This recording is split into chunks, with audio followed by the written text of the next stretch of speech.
Back to the video और आपका आज स्वागत है। वीडियो में लेकर इसका टाइटल है तारका वध वाल्मीकि रामायण 2। तो चलिए देख लेते हैं ये वीडियो, लेकिन से पहले इस वीडियो चैनल का ओरिजिनल लिंक आपको हमारी वीडियो के डिस्क्रिप्शन मिल जाएगा। सब्सक्राइब के लाइक के शेयर का फॉलो इनके चैनल को। उसके अलावा ब्लॉग चैनल का लेकर शाम लिंक भी हमारी वीडियो के डिस्क्रिप्शन मिल जाएगा। सब्सक्राइब के लाइक के शेयर का फॉलो करें। चलिए देख लेते हैं ये video. Now to be honest, मैंने नहीं सोचा था कि तुमको रामायण वाला वीडियो इतना पसंद आएगा और उस पर इतना अच्छा रिस्पॉन्स होगा, जो कि अच्छी चीज़ भी है, लेकिन साथ में थोड़ा मेरे ऊपर प्रेशर भी बनाती है because I feel I do have a responsibility on me.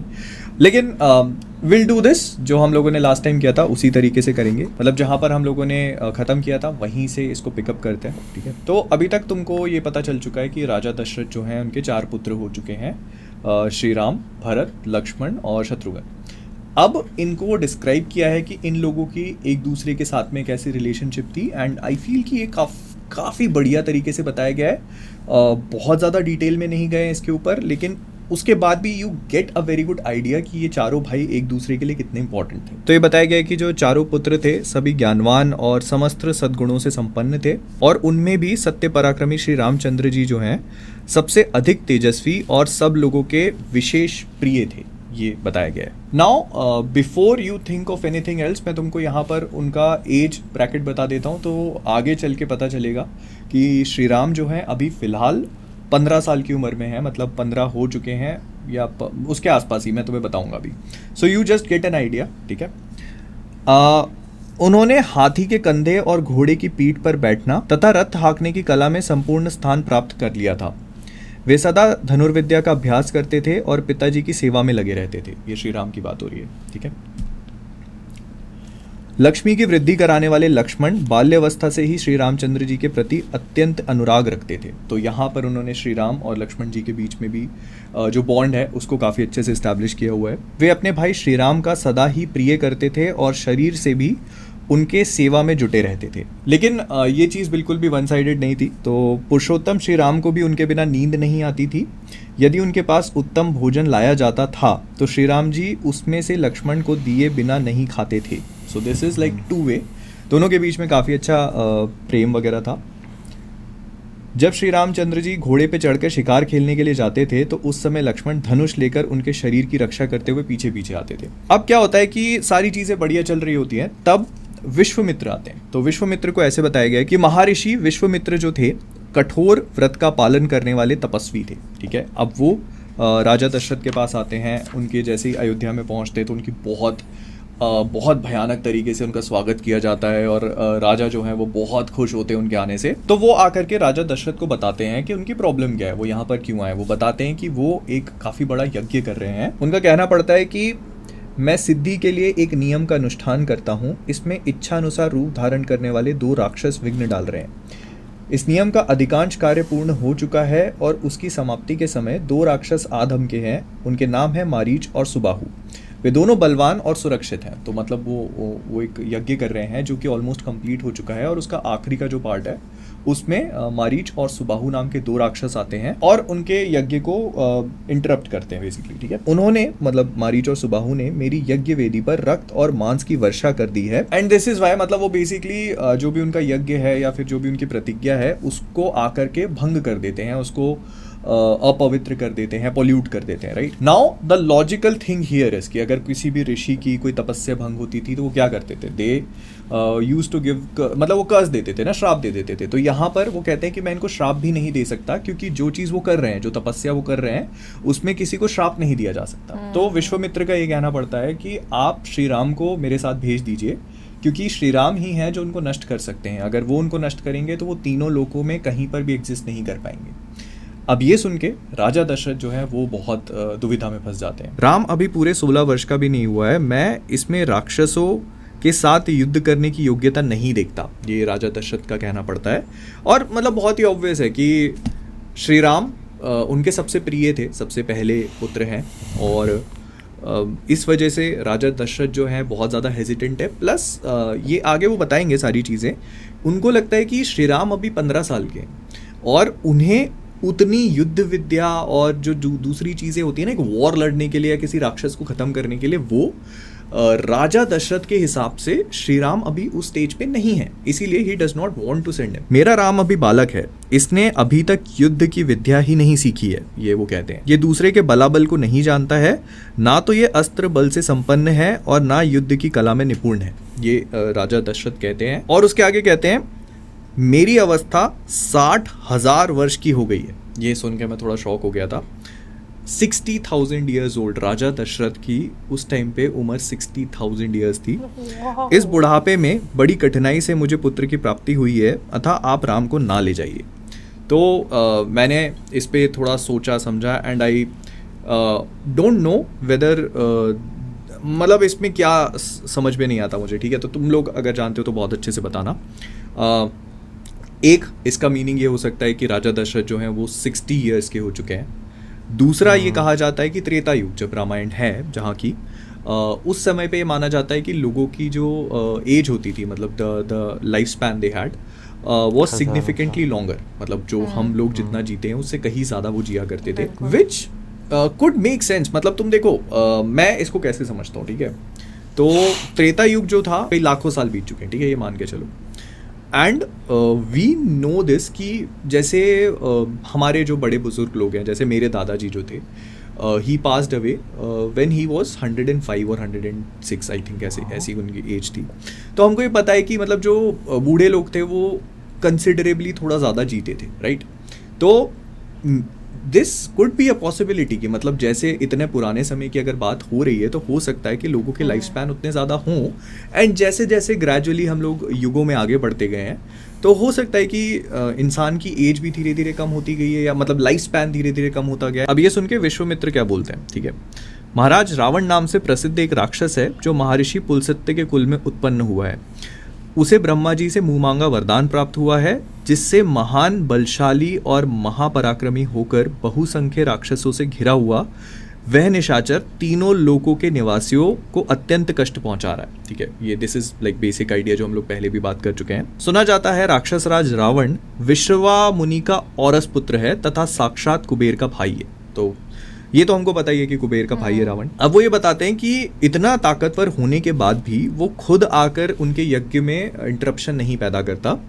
वो क्या करता है कि इस पूरी चीज़ को इतना बिनीत समझता है कि ये यज्ञ जो है उसके इतना बिनीत है कि उसने राक्षसों को भेजा हुआ है। मारीच और सुबाहु जो है वो रावण के कहने पर ये काम कर रहे हैं। वो खुद नहीं करता बिकॉज ही फील्स कि वो इतना शक्तिशाली है, तो ये उसका काम नहीं है। तो ये सुनकर दशरथ कहते हैं कि आप जो बोल रहे हैं वो सुनकर तो मैं और घबरा चुका हूँ, क्योंकि रावण के साथ तो मैं युद्ध में खड़ा भी नहीं हो सकता। युद्ध में रावण का वेग तो देवता, दानव, गंधर्व, यक्ष, गरुड़ और नाग भी नहीं सह सकते, फिर मनुष्य की तो बात ही क्या है, ये दशरथ का कहना पड़ रहा है। तो ये सारी चीजें सुन के विश्वामित्र जो है वो बिल्कुल भी खुश नहीं होते। वो कहते हैं कि ठीक है, तुम्हें अगर नहीं भेजना है तो मैं जैसे आया था वैसे ही वापस लौट जाता हूँ। उनका ये कहते ही पूरी जो पृथ्वी है वो कांप उठती है, और ऐसा कहा जा रहा है कि देवताओं के मन में महान भय समा गया। तो he was like that powerful, that strong. मतलब मैं इस पूरी रामायण को जो मैं पढ़ता जा रहा हूँ तो मुझे ये समझ में आ रहा है कि जो महर्षि और जो बहुत बड़े बड़े ऋषि हुआ करते थे, उनकी तपस्या और उनकी जो साधना थी वो उससे इतने पावरफुल हो चुके थे कि जो देव वगैरह है ना वो भी एक बार को उनसे टकराने में डरते थे। तो this was their power level. तो ये है, आगे पता चलेगा तुमको और भी। एंड तब महर्षि वशिष्ठ जो हैं वो आते हैं राजा दशरथ के पास और उनको बताना शुरू करते हैं कि आप मना नहीं कर सकते, आपने उनको एक ज़बान दे रखी है कि आप जो भी कहेंगे मैं उसके लिए तैयार हूँगा, तो आप मना नहीं कर सकते। और उसके अलावा भी वो कई सारी चीज़ें बोलते हैं। साथ में जो इम्पोर्टेंट चीज़ वो बताते हैं वो ये कहते हैं कि महर्षि विश्वामित्र जो हैं वो कई प्रकार के अस्त्र विद्या जानते हैं, तो ये श्री राम को वो सिखाने में काफ़ी इम्पोर्टेंट रोल प्ले कर सकते हैं। इसी वजह से श्री राम को इनके साथ भेज देना चाहिए। और ये इंपॉर्टेंट नहीं है कि वो अस्त्र विद्या जानते हैं। महर्षि वशिष्ठ के हिसाब से जो अस्त्र विद्या, जिस प्रकार की अस्त्र विद्या ये जानते हैं, इन्हें मेरे सिवा दूसरा कोई पुरुष ना तो अच्छी तरह जानता है और ना कोई जानेगा। तो this is the level that he is at. और फिर जो पार्ट मुझे बहुत इंटरेस्टिंग लगा ना, उन्होंने अस्त्रों को भी डिस्क्राइब किया, ठीक है। तो इसमें बताया कि बेसिकली दक्ष नाम के एक राजा थे, उनकी 2 पुत्रियां थी, ठीक है। उन दोनों पुत्रियों के 50-50 पुत्र हुए। वो जो पुत्र हैं वो एक्चुअली में अस्त्र हैं, वो कई तरह के रूप ले सकते हैं। और किताब के हिसाब से तुम्हें बताता हूँ, ठीक है। प्रजापति दक्ष की 2 सुंदर कन्याएं हैं, उनके नाम है जया और सुप्रभा। उन दोनों ने 100 परम प्रकाशमान अस्त्र शस्त्रों को उत्पन्न किया है। उनमें से जया वर पाकर 50 श्रेष्ठ पुत्रों को प्राप्त किया है, जो अपरिमित शक्तिशाली और रूपार रहित हैं। वे सब के सब असुरों की सेनाओं का वध करने के लिए प्रकट हुए हैं। फिर सुप्रभा ने भी संहार नामक 50 पुत्रों को जन्म दिया है, जो अत्यंत दुर्जय हैं। तो बेसिकली 2 रानियों ने 50-50 पुत्रों को जन्म दिया, जो अस्त्र हैं। और ये अस्त्र जो हैं, इनकी विद्या जानते हैं ऋषि विश्वामित्र, जो वो श्री राम को सिखा सकते हैं अगर उनको भेज दिया जाएगा इनके साथ। इनफैक्ट वो ये भी बताते हैं कि ऋषि विश्वामित्र उन राक्षसों को मारने के लिए खुद भी केपेबल हैं, लेकिन वो श्री राम को अपने साथ लेके जाना चाहते हैं, क्योंकि वो चाहते हैं कि श्री राम ये सारी अस्त्र विद्या को सीखें। तो ये सुनने के बाद राजा दशरथ काफी सोच विचार करते हैं और फिर उसके बाद श्री राम को भेज देते हैं, तैयार हो जाते हैं। श्री राम तैयार होते हैं तो लक्ष्मण जो है वो भी तैयार हो जाते हैं जाने के लिए। अब इसको एक्सप्लेन किया हुआ है, ठीक है। तो दोनों भाइयों ने पीठ पे तरकस बांध रखे थे। तरकस इज बेसिकली क्विवर, जिसमें एरो वगैरह रखे जाते हैं, ठीक है। फिर बताया कि दोनों भाई जो हैं, श्री राम और लक्ष्मण, वस्त्र और आभूषणों से अच्छी तरह अलंकृत थे। उनके हाथों में धनुष थे। उन्होंने अपने हाथों की उंगलियों में गोहटी के चमड़े के बने हुए दस्ताने पहन रखे थे। मैंने इसको रिसर्च किया तो इट इज़ जो मॉनिटर लिजर्ड होता है उसको गोहटी कहा जाता है। उनके कटी प्रदेश में तलवार लटक रही थी, तो मतलब they had sword, they had arrows और उनके बोस, मतलब काफ़ी बढ़िया। फिर इसके बाद वो थोड़ा सा आगे बढ़ते हैं तो करीब 1.5 योजन दूर, योजन मैंने बताया था 12-15 किलोमीटर होता है, तो अयोध्या से 1.5 योजन आगे पहुंचने के बाद विश्वामित्र जो हैं वो सरयू के दक्षिण तट पे श्री राम को थोड़ा सा जल का आचमन कराते हैं और उनसे कहते हैं कि वो उनको कुछ विद्याएं सिखाते हैं। इन विद्याओं का नाम होता है बला और अति बला। वो उनको कहते हैं कि इन विद्याओं को सीखने के बाद श्री राम के अंदर कुछ कुछ चीज़ें आ जाएंगी, जैसे कि कभी थकेंगे नहीं वो, कोई बुखार नहीं आएगा उनको, कभी भी कोई रोग नहीं होगा, सोने की अवस्था में भी और कभी भी छल कपट से उन पर कोई भी राक्षस आक्रमण नहीं कर पाएगा। इसके अलावा उनको कभी भूख नहीं लगेगी, मतलब अगर वो कुछ खाते नहीं है तो he will never go hungry. ये दोनों विद्याएं जो हैं, ऐसा कहा जाता है, विश्वामित्र का कहना पड़ता है कि ये दोनों विद्याएं सीखने के बाद श्री राम जैसा पूरे तीनों लोकों में कोई नहीं रहेगा। तो श्री राम दोनों विद्याओं को ग्रहण कर लेते हैं और ऐसा कहा जाता है कि उनको ग्रहण करने के बाद श्री राम भगवान सूर्य के समान शोभा पाने लगे थे। तो मतलब ऐसे ग्लो टाइप का आने लगता है और तो ऐसे ही लोग चलते चलते थोड़ा आगे पहुँचे। आगे पहुँचने के बाद ऐसा बताया जाता है कि गंगा जी के दक्षिण तट पर जब ये पहुँचे तो वहाँ पर श्री राम को एक वन दिखा, ठीक है। उस वन में मनुष्य के आने जाने का कोई चिन्ह नहीं था। उसे देखकर उन्होंने विश्वामित्र से पूछा, ये वन तो बड़ा ही अद्भुत एवं दुर्गम है, यहाँ चारों ओर झिल्लियों की झनकार सुनाई देती है। झिल्लियाँ इस बेसिकली जो मैं इंटरप्रेट कर पाता हूँ तो वो क्रिकेट्स होते हैं ना, वो I think this is what I feel. ठीक है, भयानक हिंसक जंतु भरे हुए हैं, भयंकर बोली बोलने वाले पक्षी सब और फैले हुए हैं। उसके भी ऊपर से सिंह, व्याघ्र, सुअर और हाथी भी इस जंगल की शोभा बढ़ा रहे हैं। ठीक है, तो ये एक बेसिक आइडिया जो तुम फॉर्म कर सकते हो कि एक जंगल के पास पहुँचे, वहाँ पहुँचने के बाद जो फर्स्ट इम्प्रेशंस होते हैं वो ये थे। और इसको और अच्छे से विजुअलाइज करने के लिए उन्होंने बताया हुआ है कि कौन कौन से पेड़ लगे हुए हैं। ठीक है, तो घोरा, धव लिखा है, धव घोरा का पेड़ है। फिर एक अश्वकर्ण है। तो अश्वकर्ण जो है, मैंने इसका थोड़ा रिसर्च किया तो देन आई रियलाइज्ड कि 50 मीटर लंबे पेड़ होते हैं। 50 metre is like very high. They अब नहीं मिलते बहुत ज़्यादा, लेकिन पहले हुआ करते होंगे। तो 50 metre is like very tall trees. And that would explain कि जो हम लोगों ने रामायण का ग्लिम्स और टीज़र देखा था उसमें इतने लंबे लंबे बड़े बड़े पेड़ थे ना, तो अगर उन लोगों का विजन उसी डायरेक्शन में, मतलब if they want to show कि हाँ मतलब ये वो पेड़ हैं अश्वकर्ण जो इसमें बताए गए हैं, it makes total sense. It does make total sense कि त्रेता युग में इतने लंबे लंबे पेड़ थे। नाम स्पेसिफिक मेंशन किया हुआ है, और भी बहुत सारे पेड़ों के नाम लिखे हुए हैं। तो इस तरह का ये जंगल है जो मतलब बेसिकली वेरी डेंस फॉरेस्ट, और वहाँ पर जंगली जानवर, हर तरह के पेड़, ये सारी चीज़ें। तो इसके बारे में पूछने पे, इस वन के बारे में पूछने पे विश्वामित्र फिर अपनी कहानियाँ सुनाना शुरू करते। तो what I have realised is कि ये एक पैटर्न होगा। मतलब जैसे जैसे श्री राम और लक्ष्मण जो हैं वो विश्वामित्र के साथ जहाँ जहाँ जाएंगे उनको अलग अलग चीज़ें मिलेंगी।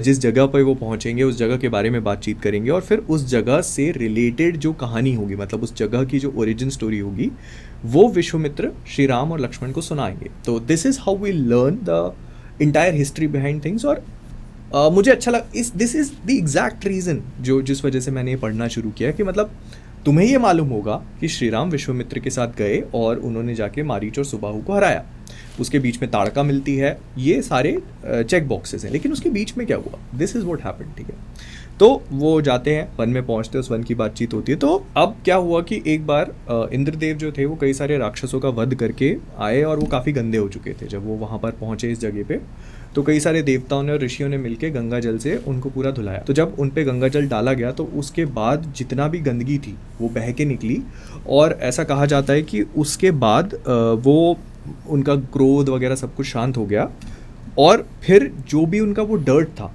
मल कहा गया यहाँ पर, तो वो जो भी मल था वो बह करके जहाँ जहाँ गया तो उस चीज़ को, उस जगह को 2 जनपद में डिवाइड कर दिया गया। पहला था मलद और दूसरा है करुष। अब ये दोनों जनपद बहुत ही बढ़िया, बहुत प्रॉस्पेरस और बहुत अच्छे से यहाँ के जितने भी लोग थे बहुत खुशहाली से जी रहे थे। लेकिन फिर यहाँ पर एक राक्षसी आई। अब तुम थोड़ा डिस्क्रिप्शन सुनो, ठीक है। यहाँ पर एक यक्षिणी आई जो अपने शरीर में 1000 हाथियों का बल धारण करती थी। उसका नाम ताड़का है।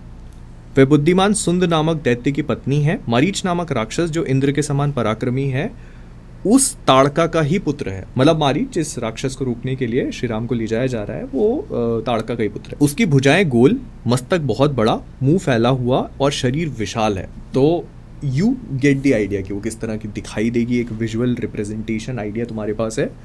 दिस अगेन लुक्स लाइक जो हम लोग रामायण में एक वो बहुत ही बेसिक सा हमने फिगर देखा, बहुत क्लियर तो नहीं है। और वो जब इस जगह पहुंची, दोनों जनपद पे पहुंची, तो उसने डिस्ट्रक्शन करना शुरू कर दिया, और इस वजह से ऐसा बताया जाता है कि वो 1.5 योजन, टोटल 1.5 योजन का जो उसका एरिया है उसको कवर करती है, और उस जंगल में उसने अपना घर बना लिया है। तो श्री राम को चल के और उसको खत्म कर देना चाहिए, ठीक है। तो ये सुनने के बाद श्री राम जो है वो विश्वामित्र से कहते हैं कि ताड़का तो एक नारी है, एक अबला is the word they have used, कि एक अबला है, तो उसमें इतना सारा शक्ति, इतना सारा बल कैसे आया। तो फिर जो महर्षि विश्वामित्र हैं वो कहानी सुनाना शुरू करते हैं। वो बताते हैं कि सुकेतु नाम का एक यक्ष था। उन्होंने एक संकल्प लिया था, बेसिकली उनको संतान प्राप्ति के लिए तपस्या करनी पड़ी थी, कई सालों तक संतान नहीं हुई थी। तो उस तपस्या के बाद ब्रह्मा जी काफी प्रसन्न हुए, तो उन्होंने सुकेतु को एक कन्या दी। इस बात से सुकेतु बिल्कुल भी खुश नहीं थे, उन्हें एक पुत्र चाहिए था। तो ब्रह्मा जी ने उनको उस कन्या में 1000 हाथियों का बल दे दिया। ब्रह्मा जी ने एक पुत्र इसीलिए नहीं दिया क्योंकि जो सुकेतु का संकल्प था उससे उन्हें ये चीज़ पता चल गई थी कि अगर इसको पुत्र प्राप्ति होती है तो ये नॉर्मल जो लोग हैं, इंसान, मनुष्य, उनके लिए बहुत डेंजरस हो सकता है और बहुत प्रॉब्लमैटिक होगा। तो इसी वजह से उन्होंने इस चीज़ को थोड़ा कम करने के लिए एक ताड़का नाम की कन्या दी और उसमें इतनी शक्तिशाली बना दिया उसको। अब जब वो बड़ी होती है तो उसकी शादी कर देते हैं सुंद से। अब इसमें ऐसा बताया गया है कि मारीच नाम से प्रसिद्ध एक दुर्जय पुत्र को जन्म दिया जो अगस्त्य मुनि के श्राप से राक्षस हो गया। तो अपने पुत्र को राक्षस बनने के बाद, मतलब इसके पीछे का मैंने थोड़ा रिसर्च किया तो ऐसा बता रहे थे कि अगस्त्य मुनि बेसिकली कोई तपस्या वगैरह कर रहे थे जिसको ये लोग जाकर के भंग करने की कोशिश, मतलब वो मारीच जो है वो जाकर के भंग करने की कोशिश करता है, तो उसको राक्षस बना देते हैं। उसके राक्षस बनने के बाद सुंद जो है उसको तो जान से ही मार देते हैं। ये सुन के ताड़का को गुस्सा आता है तो वो उनके पास जाती है बदला लेने के लिए, तो वो उसको भी श्राप दे देते हैं, तो विकराल मुख वाली नरबक्षी राक्षसी हो जा, मतलब उसको भी राक्षस बना देते हैं। अब ये पूरी कहानी सुन करके विश्वामित्र समझ जाते हैं कि जो श्री राम है वो हेजिटेंट है क्योंकि ताड़का एक स्त्री है और श्री राम उस पर हाथ नहीं उठाना चाहते या उसको मारना नहीं चाहते। तो वो उनको समझाते हैं, इस श्रापग्रस्त ताड़का को मारने के लिए तीनों लोकों में तुम्हारे सिवा कोई दूसरा पुरुष समर्थ नहीं है। नरश्रेष्ठ, तुम स्त्री हत्या का विचार करके इसके प्रति दया ना दिखाना। एक राजपुत्र को चारों वर्णों के हित के लिए स्त्री हत्या भी करनी पड़े तो उससे मुंह नहीं मोड़ना चाहिए। मतलब बेसिकली वो श्री राम को बताते हैं कि वो इसीलिए यहाँ पर आए हैं ताकि उसका वध करें और this is basically for the greater good. वो जो होता है ना कि धर्म का पालन करने वाली चीज़ है उनके लिए। तो अब ये सुनने के बाद श्री राम कहते हैं कि ठीक है करेंगे, और वो ताड़का वन के सामने पहुंच चुके थे। तो ये सीक्वेंस ना मेरे को बहुत पसंद है, ठीक है। तो अब तुम इमेजिन करो, ठीक है, श्री राम जो है वहाँ पहुँच चुके हैं, सामने पूरा जंगल है और उन्हें ताड़का का वध करना है। तो क्या वो ताड़का को ढूंढने जाएंगे या फिर तुम्हें क्या लगता है कि वो क्या करेंगे? मैं बताता हूँ। वो अपना बो निकालते हैं, उसको जोर से पकड़ते हैं, उसका स्ट्रिंग, खाली स्ट्रिंग पकड़ के सिर्फ उसको ऐसे करके छोड़ते हैं। ऐसा मेरे को गूज़बम्स आ रहे बताते। तो ऐसा कहा जाता है कि मतलब इसमें लिखा हुआ है कि उसके जो वाइब्रेशंस होते हैं ना, मतलब सिर्फ उनके स्ट्रिंग को छोड़ने से पूरा जंगल कांप उठता है, पूरा जंगल। And this is just him being 15 years old। अभी उन्होंने सिर्फ अति बला और बला सीखी है, ठीक है। This is what he has learned and उनकी पावर का लेवल समझो तुम। इसमें ऐसा लिखा है कि जब उन्होंने ऐसा किया तो उसकी आवाज़ से संपूर्ण दिशाएं गूंज उठी, समस्त प्राणी थर्रा उठे। ताड़का भी उस टक्कर जो वो हुआ था उससे पहले तो अपना काम कर रही थी, लेकिन फिर वो एकदम से घबरा गई और फिर इनकी तरफ दौड़ते हुए आई। ठीक है, उसके शरीर की ऊंचाई बहुत अधिक थी, उसकी मुखाकृति विकृत दिखाई देती थी, मतलब वो एकदम मॉन्स्ट्रस लुकिंग थी। क्रोध में भरी हुई उस विकराल राक्षसी और दुष्टिपात करके श्री राम ने लक्ष्मण से कहा, लक्ष्मण देखो तो सही इस यक्षिणी का शरीर कैसा दारुण और भयंकर है। इसके दर्शन मात्र से ही भीरू पुरुषों के हृदय विदीर्ण हो सकते हैं। मतलब वो ऐसा बताया कि बहुत ज़्यादा खराब लग रही थी and she was very monsters looking. ठीक है, देखो मैं अभी इसके कान और नाक काटकर इसे पीछे लौटने पे विवश कर देता हूँ। ठीक है, लेकिन श्री राम जो है विश्वामित्र की इतनी बातें सुनने के बाद भी इसमें लिखा हुआ है कि अपने स्त्री स्वभाव के कारण रक्षित है, तो इसी वजह से मतलब वो अभी भी कहते हैं कि ये क्योंकि स्त्री है तो मैं इसे जान से मारना नहीं चाहता, अपने स्त्री स्वभाव के कारण रक्षित है, अतः मुझे इसे मारने में उत्साह नहीं है। तो वो क्या करते हैं, पहले सोचते हैं कि मैं इसके नाक और कान काट देता हूँ एंड अगर उससे भी काम नहीं हुआ तो मैं इसके हाथ और पैर काट डालूंगा। ठीक है, अब ये होता है, ताड़का वहाँ पर पहुँचती है और वो वहाँ पे क्या करती है कि बहुत सारी धूल उड़ाना शुरू करती है और ऐसा कहा जाता है कि वहाँ धूल का विशाल बादल सा छा गया। के द्वारा उसने श्री राम और लक्ष्मण को घड़ी तक मुंह में डाल दिया। बेसिकली वो धूल उड़ा के और विजिबिलिटी कम कर देती है और इसको मोह का नाम दिया गया है, माया और मोह कहा जाता है। मतलब वो एक होता है ना इल्यूजन टाइप का क्रिएट करने की कोशिश करती है। आई फील मतलब जो हम लोगों ने रामायण के टीजर में एक छोटा सा ग्लिम्स देखा जिसकी बहुत बुराई हो रही थी कि वो धूल और मिट्टी में से श्री राम चल के जा रहे हैं, तो this could be one of those things, although I am not sure, क्योंकि श्री राम जब ताड़का से फाइट कर रहे हैं तो उस वाली सीक्वेंस में उनके कपड़े बिल्कुल अलग हैं, इस वाली में अलग है, तो but this is what she does. ठीक है, और ये करने के बाद वो क्या करती है, बड़े बड़े पत्थर उठा के उनकी तरफ फेंकने लगती है। ठीक है, भारी पत्थरों की भारी वर्षा करने लगी। यह देखकर रघुनाथ जी उस पर कुपित हो उठे, उनको गुस्सा आ गया, तो उन्होंने अपने 2 स्पीयर्स उठाए, अपने हाथों में 2 भाले लिए और उससे उसके दोनों हाथ काट दिए। वो काटने की वजह से उनको लग रहा था श्री राम को कि थोड़ी शांत हो जाएगी, लेकिन वो और गुस्सा करने लगी। तो लक्ष्मण जी जो थे उन्होंने क्रोध में आकर उसके नाक और कान काट दिए। लेकिन क्योंकि वो तुमने देखा होगा कि वो इच्छा अनुसार रूप धारण कर सकती थी, तो उसने क्या किया कि कई प्रकार के अपने अलग अलग रूप बना लिए, तो इस वजह से और ज़्यादा इल्यूजन क्रिएट होने लगा। एंड क्योंकि वो इतनी सारी थी तो ओरिजिनल उनको मिल नहीं रही थी, ऊपर से वो आसमान में चली गई जो उसका ओरिजिनल वर्जन था और वो पत्थर की वर्षा करने लगी ऊपर से उनके ऊपर। तो फिर विश्वामित्र ने श्री राम से दोबारा कहा, श्री राम इसके ऊपर तुम्हारा दया करना व्यर्थ है, ये बड़ी पापिनी और दुराचारिणी है, तो मतलब बेसिकली कि तुम मार दो इसको और इतना होल्ड बैक मत करो। वो कहते हैं यह अपनी माया से पुनः प्रबल हो उठे, इसके पहले इसे मार डालो, अभी संध्या काल आना चाहता है, इसके पहले ही ये कार्य हो जाना चाहिए, क्योंकि संध्या के समय राक्षस दुर्जय हो जाते हैं। तो this is an entire thing कि राक्षस जो है वो कहते हैं ना, हम रात में भूत आते हैं, राक्षस आते हैं, तो दिस इज मेंशन्ड हियर कि रात जितनी सूर्य अस्त होने के बाद दे गेट स्ट्रॉन्गर। तो फिर क्या हुआ, श्री राम ने एक एरो फायर किया, वो एरो जो है उसको चारों तरफ से सराउंड कर लिया और ऊपर से कई सारे एरोज और आने लगे, तो उसके प्रेशर से फिर वो नीचे आना शुरू हो गई। पर वो नीचे ऐसे नहीं आ रही, वो नीचे और ज़्यादा तेज़ी से एकदम चिल्लाते हुए श्री राम और लक्ष्मण के ऊपर अटैक करने आ रही है। तब श्री राम ने एक बाण मारकर उसकी छाती चीर डाली, तब ताड़का पृथ्वी पर गिरी और मर गई। तो आई थिंक इसको इतना ही रखते हैं क्योंकि इसके बाद जो है काफ़ी इंटरेस्टिंग होने वाली चीज़ें, मतलब बेसिकली श्री राम जब से अयोध्या से निकले हैं तो उसके बाद से अब चीज़ें इंटरेस्टिंग ही होगी, हमको कहानियाँ सुनने को मिलेंगी, थोड़े बहुत बीच में एक्शन वगैरह होगा, तो this is good, this is a very good part. I hope तुमको मज़ा आया होगा, मैंने जितना हो सके उतना बढ़िया से बताने की कोशिश करी।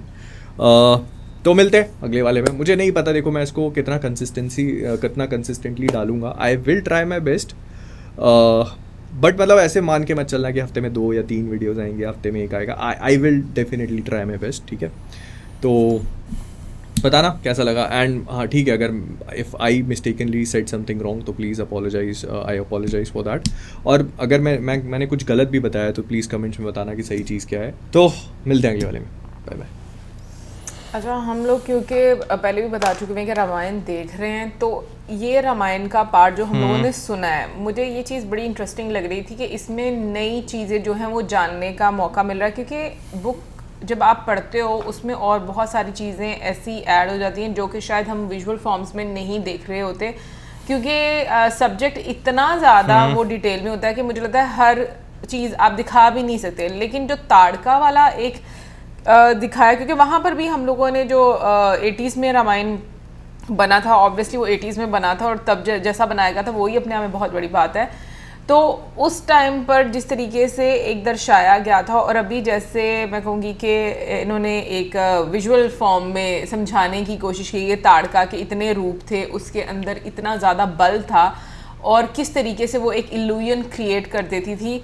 तो मुझे लगता है कि अगर हम लोग रामायण मूवी में कुछ ऐसा देखेंगे तो बहुत ही इंटरेस्टिंग लगेगा। यार देखें, अगर रामायण मूवी में ये सारी चीज़ें डालते हैं ना, क्योंकि हमने पार्ट 1 भी इसका देखा, पार्ट 2 भी देखा, तो बहुत डिटेल में जो है बता भी रहे हैं, समझा भी रहे हैं। अगर मूवी देखेंगे तो मूवी भी जो है ना फिर कई सीक्वल्स उसके आएंगे, तो ये सारी चीज़ें जो है ना वो कवर हो पाएंगी। इंसिडेंट को हाँ, एलैबोरेट करके बताया जाएगा। जैसे बीच में जो है बताया गया कि भाई जो राजा दशरथ थे उनकी उम्र 60,000 साल थी। ठीक है, तो हाँ ये हमने भी सुना हुआ है कि भाई एक टाइम था जब इंसानों की जिंदगियां जो है वो हजारों साल जो है वो हुआ करती थी। ये भी सुना है कि वो बहुत हाइटेड रहते थे लोग, जैसे जैसे युग आते गए लोगों की हाइट भी कम होती और एज भी जो है वो साथ साथ जो है वो कम होती है। ये चीज़ें जो है हमने भी जो है वो सुनी है। लेकिन जो है भाई सबसे मज़ा बुक्स पढ़ने का जो है ना ये आता है कि आपको ना बुक्स में